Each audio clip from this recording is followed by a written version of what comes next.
बिहार की राजनीति में सक्रिय बाहुबली राजनेता की फहरिस्त में एक राजन तिवारी भी हैं।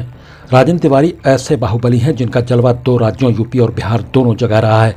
मूल रूप से उत्तर प्रदेश के गोरखपुर जिले के सोहगौरा गांव के रहने वाले राजन तिवारी की प्रारंभिक शिक्षा भी इसी जिले में हुई। युवा अवस्था में राजन तिवारी ने अपराध की दुनिया में कदम रख दिया था। यूपी में 90 के दशक में चर्चित माफिया डॉन श्री प्रकाश शुक्ला के संपर्क में आने के बाद राजन तिवारी का नाम कई अपराधों में सामने आया। श्री प्रकाश शुक्ला के साथ जुड़े मामलों में भी राजन तिवारी शामिल रहे, जिससे उनकी गिनती बाहुबलियों में होने लगी। बिहार में अपराध की दुनिया से निकलकर सियासी पारी खेलने वाले नेताओं की लंबी फहरिस्त है। कुछ ऐसे भी नेता हैं जो उत्तर प्रदेश में खूंखार अपराधी थे, लेकिन बिहार में राजनीति के खिलाड़ी बन गए। इन्हीं में से एक नाम है राजन तिवारी। एक वक्त पे उत्तर प्रदेश के मोस्ट वांटेड राजन तिवारी 2 बार बतौर विधायक बिहार विधानसभा में अपनी मौजूदगी दर्ज करा चुके हैं। राजन तिवारी के अपराध से सियासत तक का सफर बेहद दिलचस्प है। मूल रूप से उत्तर प्रदेश के गोरखपुर जिले के सोहगौरा गांव के रहने वाले राजन तिवारी की प्रारंभिक शिक्षा भी इसी जिले में हुई। एक वक्त पे उत्तर प्रदेश के मोस्ट वांटेड राजन तिवारी 2 बार बतौर विधायक बिहार विधानसभा में अपनी मौजूदगी दर्ज करा चुके हैं। राजन तिवारी के अपराध से सियासत तक का सफर बेहद दिलचस्प है। यूपी के महाराजगंज की लक्ष्मीपुर विधानसभा सीट से विधायक रहे वीरेंद्र प्रताप शाही पर हमले में भी राजन तिवारी का नाम आया था। इस घटना में माफिया डॉन श्री प्रकाश शुक्ला और राजन तिवारी समेत 4 लोगों को आरोपी बनाया गया था। इस आपराधिक कृत्य की वजह से राजन तिवारी यूपी पुलिस के लिए वांटेड बन चुके थे। यही वो वक्त था जब राजन तिवारी ने बिहार का रुख किया और कानूनी कार्रवाई से बचने के लिए राजनीतिक जमीन तलाशने लगे। आपको यहाँ बता दें कि 2014 में राजन तिवारी इस मामले से बरी हो चुके हैं। इसके बाद राजन तिवारी ने बिहार में रहकर अपना गैंग बनाया। राजन तिवारी के गैंग ने पूरे बिहार में ऐसा उत्पात मचाया कि यूपी के बाद वो बिहार में भी सुर्खियों में रहने लगे।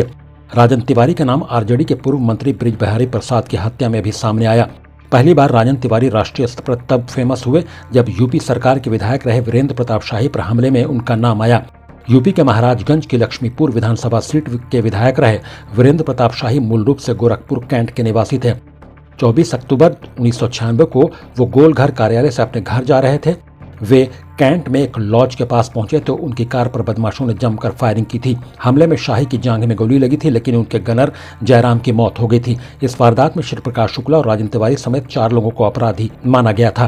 हालांकि सबूतों के अभाव में राजन तिवारी को 2014 में बरी कर दिया गया था। पुलिस ने इस हत्या के आरोप में राजन तिवारी को गिरफ्तार कर लिया था। हालांकि पटना हाईकोर्ट ने करीब 15 साल बाद जुलाई 2014 में राजन तिवारी को इस हत्याकांड से बरी कर दिया। राजन तिवारी बहुचर्चित मार्क्सवादी कम्युनिस्ट पार्टी सीपीआई के विधायक अजित सरकार के हत्याकांड में भी आरोपी रह चुके हैं। राजन तिवारी के अलावा इस मामले में पप्पू यादव भी सजा काट चुके हैं। हालांकि इस मामले में भी पटना हाईकोर्ट ने दोनों को बरी कर दिया था। राजनीति में आने से पहले राजन तिवारी, सूरजभान सिंह और पप्पू यादव की तिकड़ी फेमस रही है। तीनों अपने अपने इलाके के बाहुबली रहे हैं। हालांकि सूरजभान सिंह पहले निर्दलीय फिर एलजेपी के टिकट पर विधायक और सांसद रह चुके हैं। वहीं पप्पू यादव आरजेडी के टिकट पर सांसद रहे। अब वो अपनी पार्टी चला रहे हैं। वहीं राजन तिवारी फिलहाल बीजेपी में है। एलजेपी से भी वो नजदीकी जाहिर कर चुके हैं।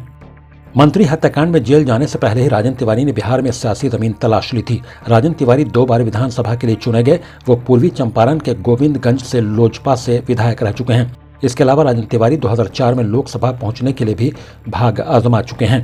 राजन तिवारी ने 2019 के लोकसभा चुनाव से ठीक पहले लखनऊ में बीजेपी की सदस्यता ली थी। इस पर काफी विवाद हुआ, जिसके बाद उन्हें साइडलाइन कर दिया गया। इससे पहले 2016 में बीएसपी ज्वाइन किया था, लेकिन वहां से टिकट नहीं मिलने पर उन्होंने बीजेपी का रुख किया। बाहुबलियों की राजनीति गुनाहों की गलियों से निकले उन सियासतदानों का सच है जिनके दामन पर यूं तो गुनाहों के दाग हैं, लेकिन सियासत के रसूख से उन्हें अलग पहचान मिलती है। ऐसे लोग खुद को अवाम का रहनुमा कहते हैं, लेकिन जनता की जुबान में उन्हें कभी अपराधी तो कभी बाहुबली कहा जाता है। बिहार की राजनीति में सक्रिय ऐसे ही लोगों की फहरिस्त में एक राजन तिवारी भी रहे हैं। Khalid R Khan, bureau report, Mahua आपके लिए।